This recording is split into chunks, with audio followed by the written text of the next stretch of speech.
बच्चों, आज आपके सामने पुनः मैं उपस्थित हुआ हूं अपने नए वीडियो के साथ, जो वॉइस पे आधारित है। प्यारे बच्चों, मैंने पिछले वीडियो में जो लास्ट पॉइंट डिस्कस किया था वो था पैसिव ऑफ डबल ऑब्जेक्ट। आज हम आगे बढ़ते हैं तो आप देखेंगे पैसिव ऑफ सब्जेक्ट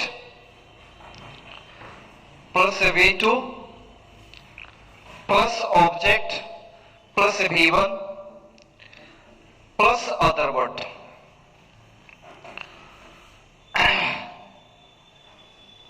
देखेंगे इसका एक्टिव स्ट्रक्चर क्या होगा। सब्जेक्ट होगा plus V2 plus object plus V1 plus other word.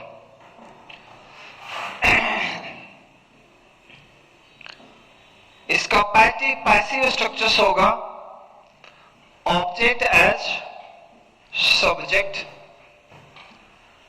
Plus वास या बेयर। अब ध्यान दें कि यहां पे जो V2 है उसे हम बदलेंगे V3 में, और जो V1 है उसके पहले हम 2 का प्रयोग कर देंगे और प्लस अदर वर्ड। यहां पर सब्जेक्ट एज ऑब्जेक्ट ऑप्शनल है, आप दे भी सकते हो नहीं भी। देते हैं तो भी वाक्य का अर्थ स्पष्ट होता है, और अगर ना देते हैं तो भी वाक्य का अर्थ स्पष्ट होता है। जैसे देखिए, आई सा मोहन प्ले, मैंने मोहन को खेलते हुए देखा।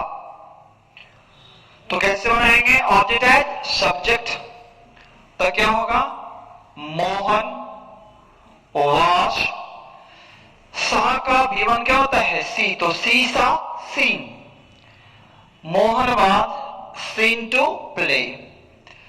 इतना ही से बात का अर्थ स्पष्ट है।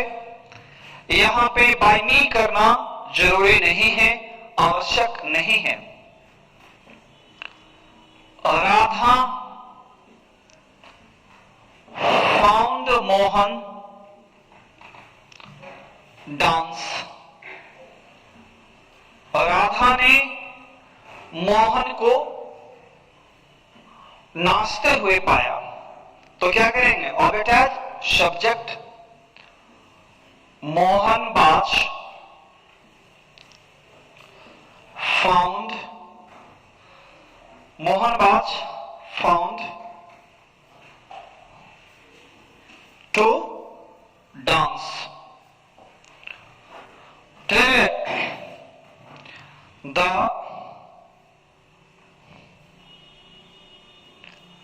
The teacher saw us play। शिक्षक ने हमें खेलते हुए देखा।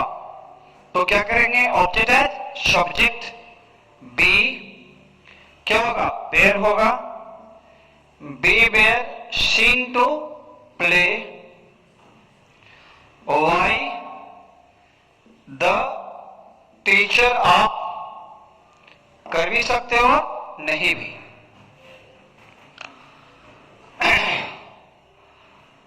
अब हम बढ़ते हैं आज के नेक्स्ट पॉइंट की तरफ। Passive of subject plus V2 plus object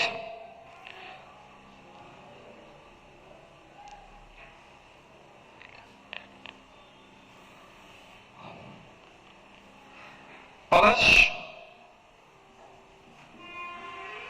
complement plus other, है ना।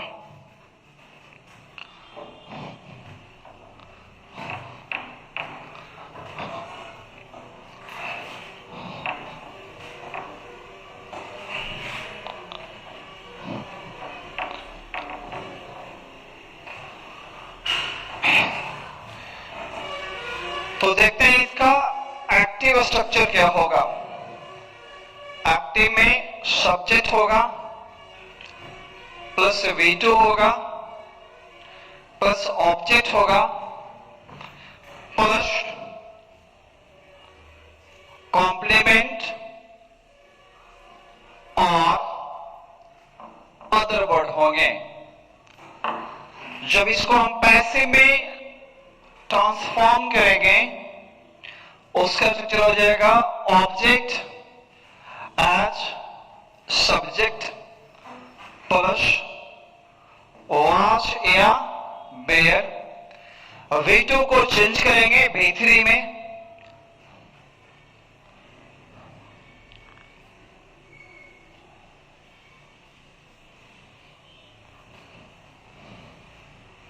Plus complement plus by plus subject as object. ये ऑप्शनल है, आप कर भी सकते हैं और नहीं भी कर सकते हैं। जैसे देखिए, दे इलेक्टेड राहुल देयर लीडर। पहले बच्चों आपको याद होगा, यहां पे देख रहे हैं लगातार दो नाउन है। कहीं कहीं बच्चों को कंफ्यूजन हो जाता है कि लगातार दो नाउन का प्रयोग नहीं होता है, लेकिन आपको समझना है यहां पे एक जो नाउन है वो ऑब्जेक्ट है और दूसरा नाउन ये आपका कॉम्प्लीमेंट है। वॉइस के तहत मैंने एक पॉइंट पढ़ाई थी, आपको याद होगा, some interesting but important facts related to voice. अगर आप याद नहीं है तो आप मेरे पिछले वीडियो में आप देख सकते हैं इसको। वहां मैंने बताया था कि कॉम्प्लीमेंट दो प्रकार के होते हैं, पूरक दो तरह के होते हैं। एक होता है सब्जेक्ट कॉम्प्लीमेंट और दूसरा होता है ऑब्जेक्ट कॉम्प्लीमेंट। उसे बताए थे कि वो कॉम्प्लीमेंट जो सब्जेक्ट को स्पष्ट करता है सब्जेक्ट कॉम्प्लीमेंट, और वो कॉम्प्लीमेंट जो ऑब्जेक्ट को स्पष्ट करता है वो होता है ऑब्जेक्ट कॉम्प्लीमेंट। तो यहां पे डियर लीडर क्या है बेटा, ऑब्जेक्ट कॉम्प्लीमेंट है। तो इसको बनाते हैं, कैसे बनेगा।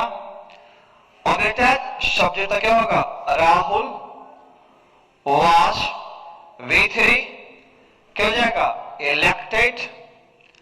अब क्या आएगा, कॉम्प्लीमेंट है ना, देयर लीडर।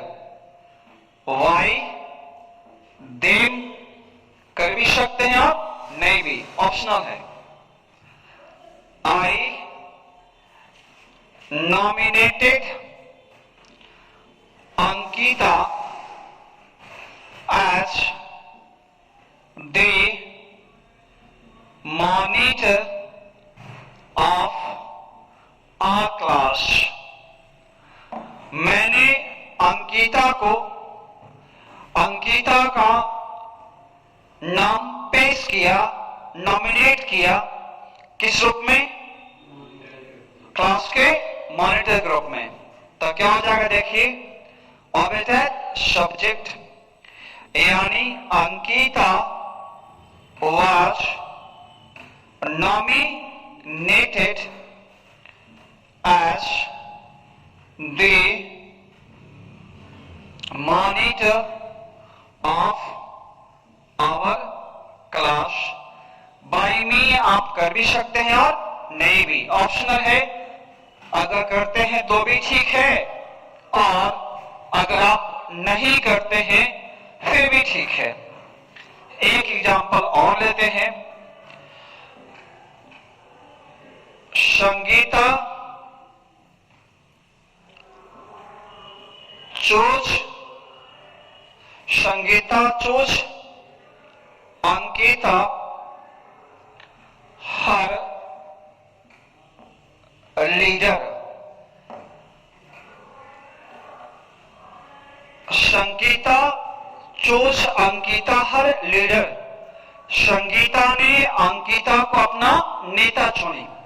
तो क्या हो जाएगा? Orbit subject Ankita was chosen her leader। Clear बच्चों?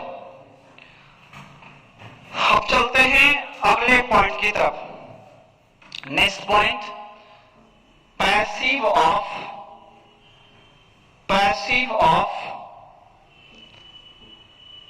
इंटेरोगेटिव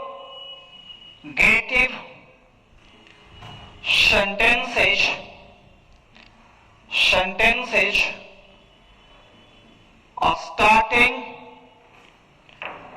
starting with who, यानी वैसे वाक्यों का पैसिव रूपांतरण, और वैसे प्रश्न सूचक वाक्यों का पैसिव रूपांतरण जिसकी शुरुआत हु से होती है।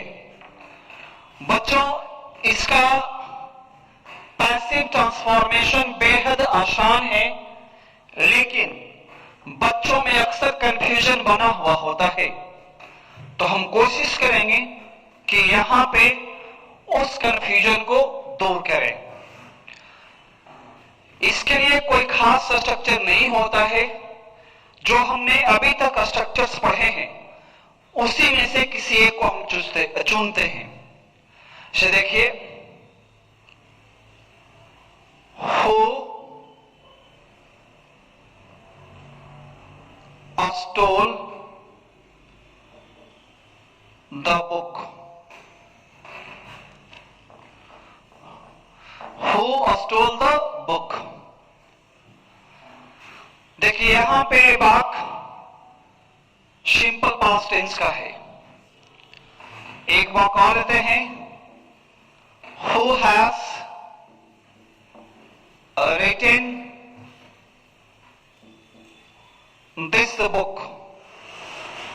इस किताब को किसने लिखा है। who is teaching you,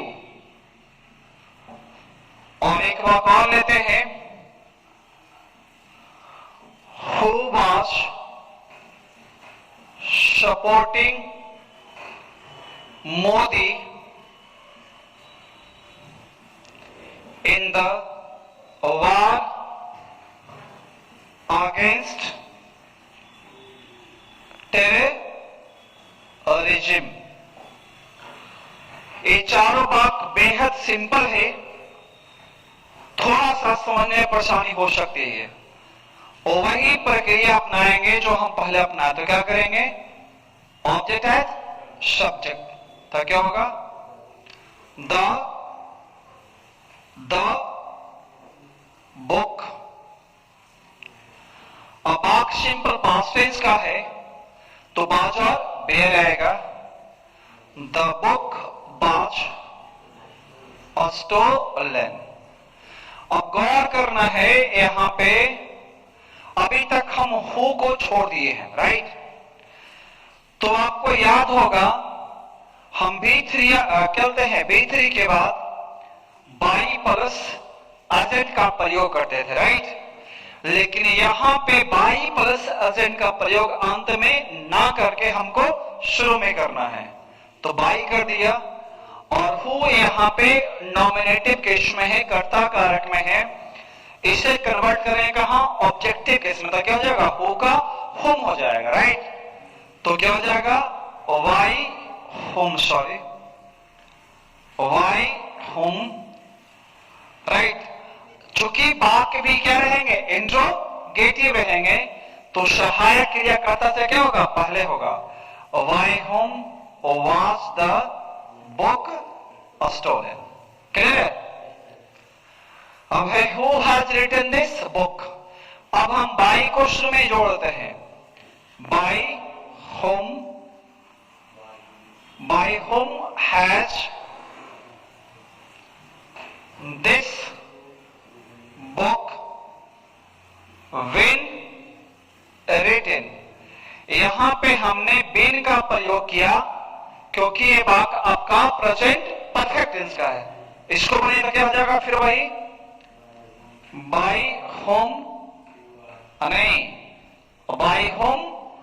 आप एक बात समझिए, प्रश्नवाचक वाक्य की पहचान होती है सहायक क्रियाकर्ता से पहले, राइट। तो क्या होगा बाय होम आर यू, क्या है कॉन्टिन्यूअस टेंस में तो बेंग लगाएंगे bang out. By whom are you bang out, clear है। Who was supporting Modi in the war against terrorism? तो क्या करेंगे by whom was क्या हो जाएगा object subject Modi being supported in the war against in the war against terrorism। कोई दिक्कत, इधर नहीं प्रॉब्लम।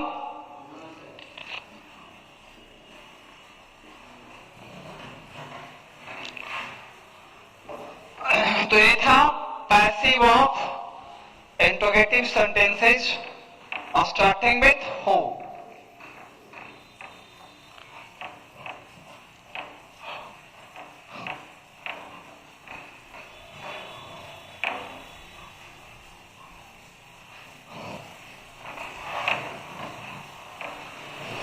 अब चलते हैं आगे, अगला पढ़ लेते हैं passive of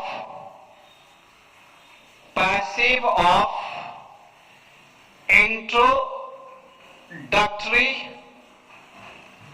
their oblique it, यानी वैसे वाक्यों का पैसिव रूपांतरण जिसमें देयर या इट का प्रयोग किया गया हो, किस रूप में इंट्रोडक्टरी सब्जेक्ट के रूप में। इसमें दो तरह का स्ट्रक्चर आएगा, तो लेते हैं पहले को। तो देखते हैं पहले एक्टिव में क्या होगा। एक्टिव में क्या आएगा, पहले आपका सब्जेक्ट है रहता है, वहां पे क्या प्रयोग करेंगे देयर का या इट का, प्लस यहां पे वर्ब बी का प्रयोग कर सकते हैं, या अगर वाक्य फ्यूचर टेंस का होता है तो शैल बी या विल बी का प्रयोग हो सकता है, राइट। अब क्या होगा, अब यहां पे हम एक नाउन का प्रयोग करेंगे, जो सब्जेक्ट आएगा मेन सब्जेक्ट। अब यहां पे two plus V1 plus other word का प्रयोग होगा। जब इस वाक्य को बदलेंगे पैसिव में, तो इनिशियल स्टेज में हमें कोई परिवर्तन नहीं करना है, सेंटेंस को जस्ट का दस छोड़ देना है। तो हमने कहा क्या there oblique it, verb be रहेगा यानी एम ई आर बाजबर होंगे, और फ्यूचर में क्या होंगे आपके शैल बी, और क्या होगा विल बी होगा, प्लस जो नाउन रहेगा एज अ सब्जेक्ट तुम्हारा यहाँ पे, उसको जस्ट का दस छोड़ देना है, बस बदलाव करना है टू प्लस V1 में, इसको ब्रेक करेंगे टू बी प्लस V3 में, और प्लस क्या होते हैं अदर वर्ड में। बेहद सिंपल है। एग्जाम्पल देखिए, there is no money to spend, right. जहां देयर है वहां पे इट भी हो सकता है, तो क्या होगा इट या there is no money to be spent। Is that clear? There was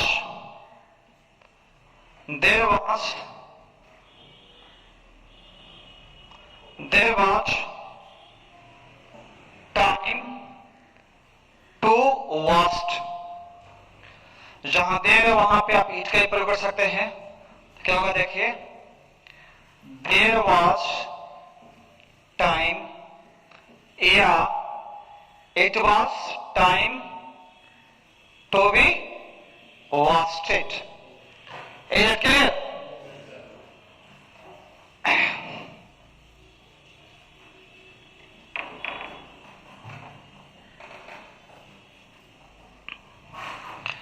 एक एग्जांपल और लेते हैं.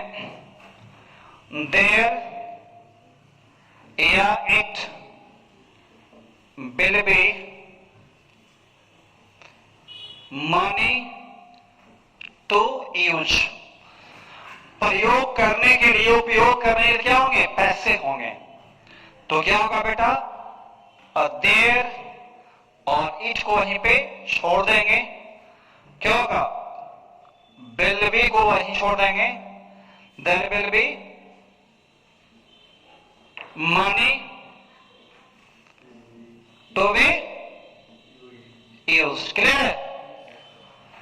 इसी में एक स्ट्रक्चर और होगा, उसमें बस थोड़ा सा परिवर्तन होगा, थोड़ा सा बदलाव होगा. देखिए क्या बदलाव होंगे.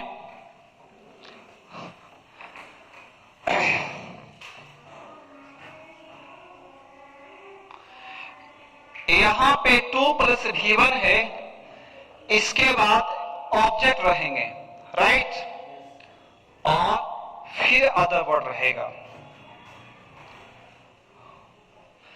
तो यहां पे जो वर्ब है उसके बाद हम अपने मन से प्रीपोजिशन फॉर का प्रयोग करेंगे और plus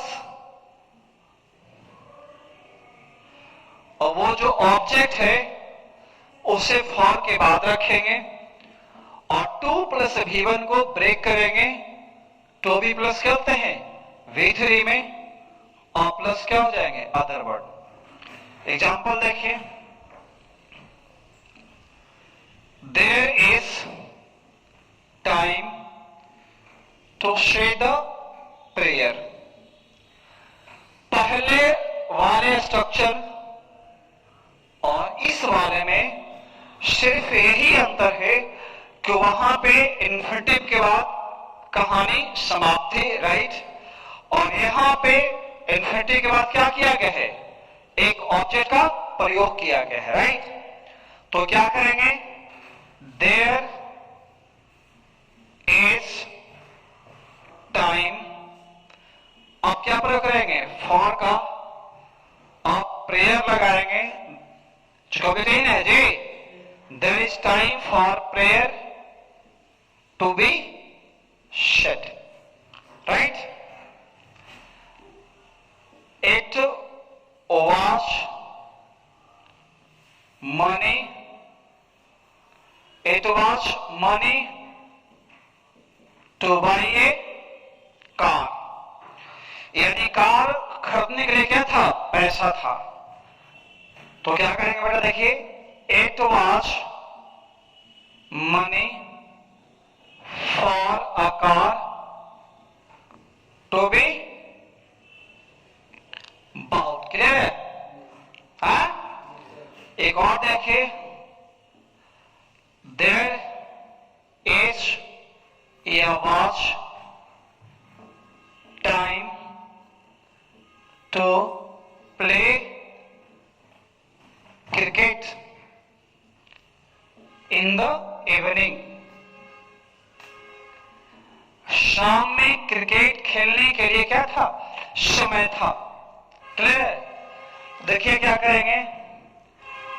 there is oblique was. There was. अब क्या आएगा? फॉर आएगा, है ना. देयर वॉच,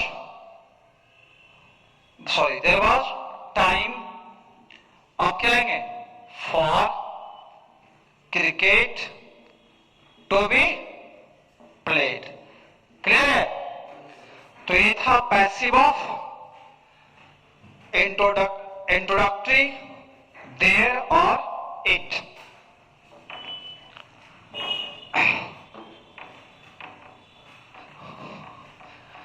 अब अगले पॉइंट की तरफ हम बढ़ते हैं.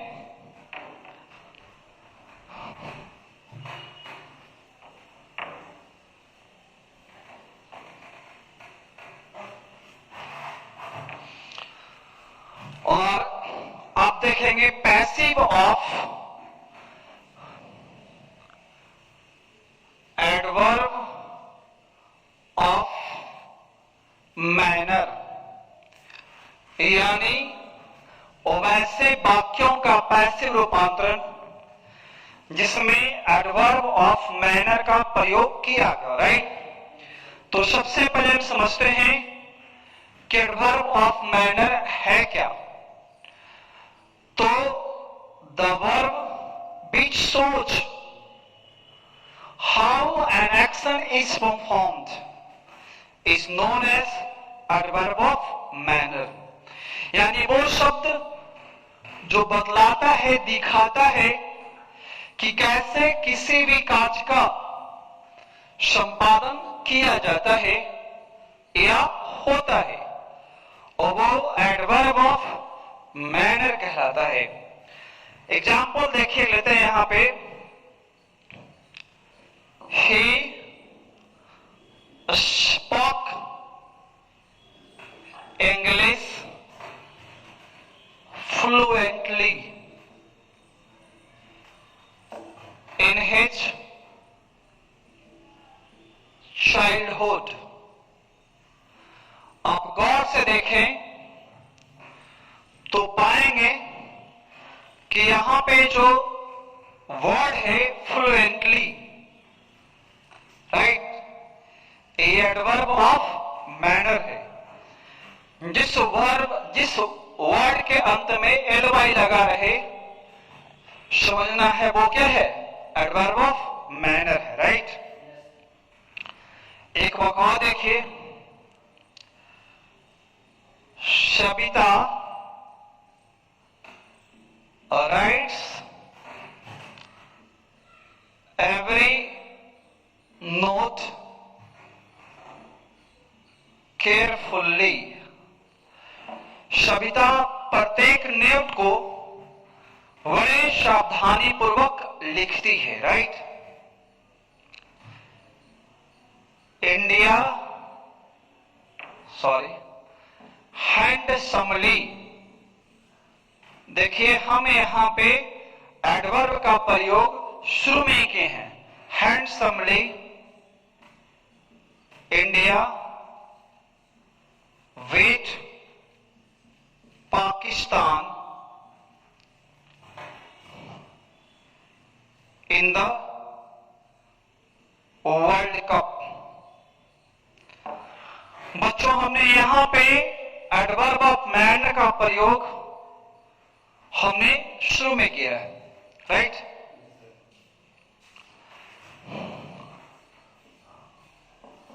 आर कुमार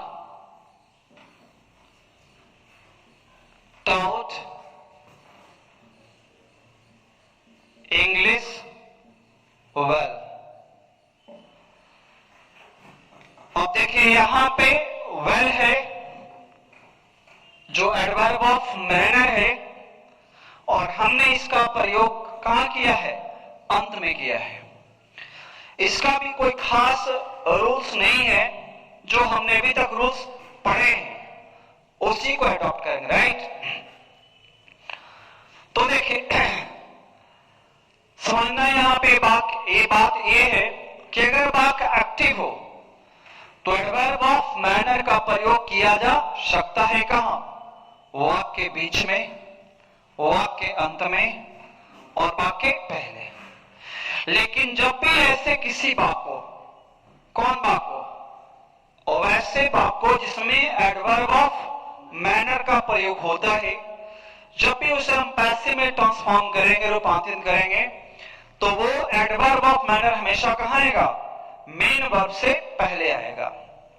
देखिए बात सिंपल पास्ट टेंस का है, तो क्या होगा, देखिए इंग्लिश वॉच, अब क्या आएगा, V3, राइट।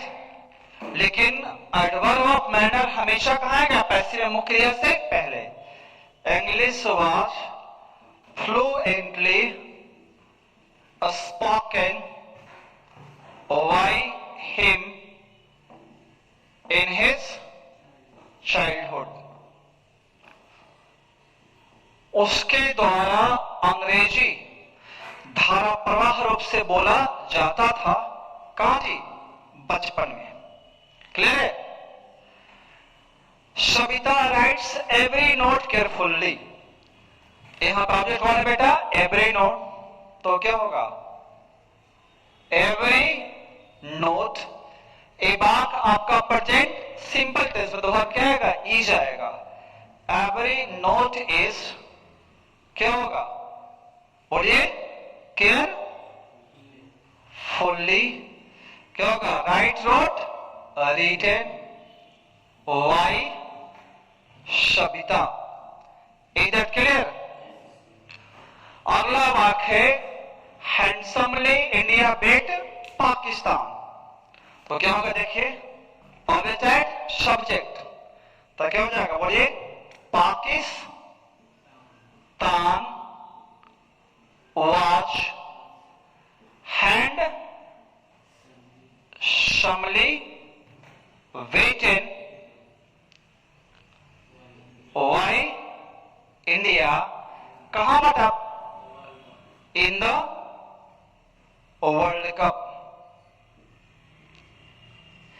यहां पे हैंडसमली का मतलब सुंदर ढंग से नहीं है, बट यहां पे हैंडसमली का मतलब है एक बड़े अंतर से। पाकिस्तान को भारत ने विश्व कप में एक बड़े अंतर से हराया, राइट। अब एक है R Kumar taught English well. क्या होगा? देखिए, English was well taught by R Kumar. Clear है?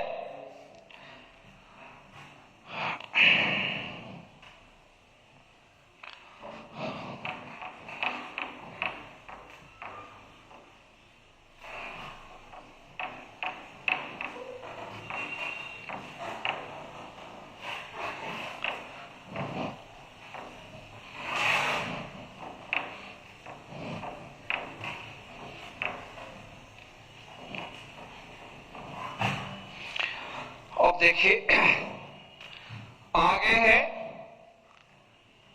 Passive of some verbs followed bye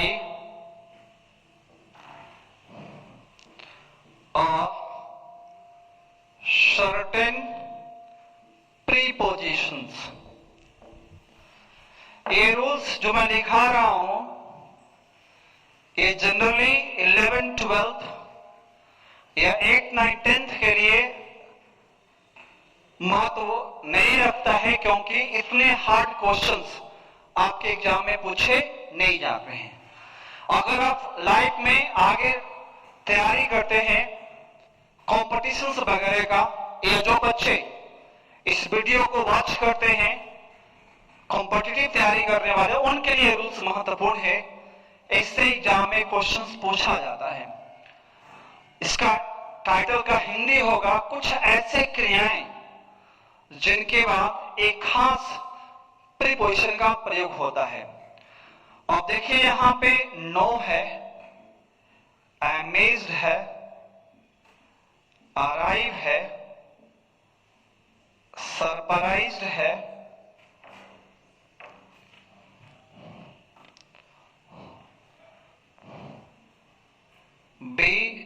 bewildered है,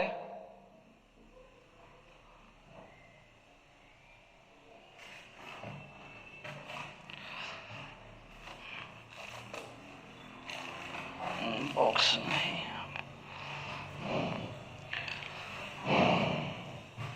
no, amaze, arrive, surprise, bewildered है ना।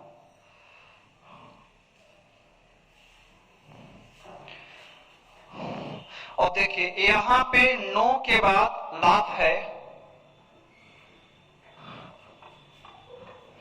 तो नो के बाद टू का प्रयोग होता है, लाभ के बाद एट का प्रयोग होता है, अमेज के बाद एट आता है, अराइव के बाद एट का प्रयोग होता है, सरप्राइज के बाद एट का प्रयोग होता है, और bewilder के बाद भी कहते हैं एट का प्रयोग होता है। तो बच्चों जब ऐसे किसी भी वाक्य का पैसिव रूपांतरण होता है तो बच्चों, जब भी हम इन क्रियाओं वाले वाक्यों का पैसिव रूपांतरण करेंगे तो केवल ध्यान ये रखना है कि हम इन क्रियाओं के तीसरे रूप के बाद प्रीपोजिशन के रूप में बाई का प्रयोग ना करके इन्हीं खास प्रीपोजिशनों का प्रयोग करेंगे। जैसे देखिए, his behavior सरप्राइज्ड और। अब देखिए, सिंपल सी बात है, ये बात पास्ट सिंपल टेंस का है। ये सब्जेक्ट है, ये वर्ब है, ये क्या है, ऑब्जेक्ट है। तो क्या करेंगे, ऑब्जेक्ट है सब्जेक्ट, तो क्या होगा, देखिए ऑल बेयर। अब बात क्या आएगा, भीतर आएगा, तो क्या हो गया, ऑल बेयर सरप्राइज्ड। अब यहां पे हम एट का प्रयोग करेंगे, तो क्या होगा, एट हिज बिहेवियर।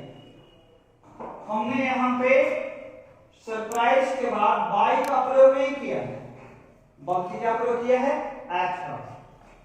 देखिए, ही नोज मी, वह मुझे जानता है, राइट। ये बात प्रेजेंट सिंपल टेंस का है। कैसे बनाएंगे, अगर क्या समझ हो जाएगा, I am known to him करेंगे। अगर आप प्रयोग करते हैं आई एम नोन बाय क्या करते हैं, हिम, तो ये क्या हो जाएगा बेटा, गलत हो जाएगा, राइट। तो यहां पर और लेते हैं,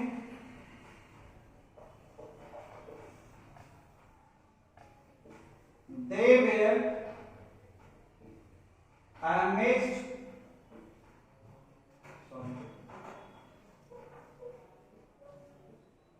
their result amazed the teacher। उनके परिणाम में शिक्षक को क्या किया, आश्चर्यचकित कर दिया। ये बात सिंपल पास्ट टेंस में आता, क्या हो जाएगा, आगे जाए subject, the teacher was amazed, क्या आएगा, एट आएगा, अमेज्ड एट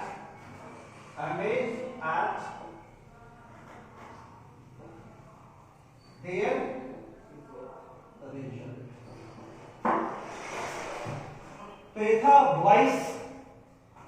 आज इस वीडियो में वॉइस लास्ट हो जाता है। Thank you, that's all.